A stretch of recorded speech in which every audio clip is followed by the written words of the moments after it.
ಲಕ್ಷ್ಮೀಬಾಯಿ. ನಾವು ಹೆಸರುಗಳನ್ನು ಹೇಳಲಿಕ್ಕೆ ಹೊರಟ್ರೆ ಅನೇಕ ಹೆಸರುಗಳು ನಮ್ಮ ಕಣ್ಮುಂದೆ ಬರುತ್ತೆ.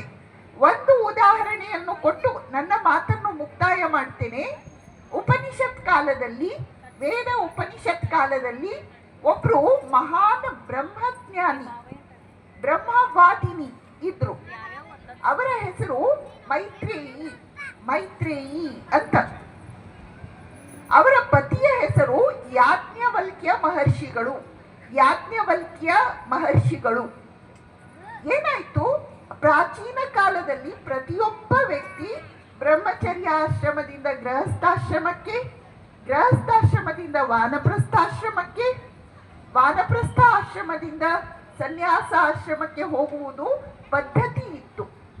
ಅದೇ ರೀತಿ ಯಾಜ್ಞವಲ್ಕ್ಯ ಮಹರ್ಷಿಗಳು ತಾವು ಸನ್ಯಾಸಕ್ಕೆ ಹೊರಟು ನಿಂತಾಗ ತಮ್ಮ ಇಬ್ಬರು ಪತ್ನಿಯರನ್ನು ಕರೆದು, ಅಂದಿನ ಕಾಲದ ಪದ್ಧತಿ ಬಹುಪತ್ನಿತ್ವ ಇತ್ತು.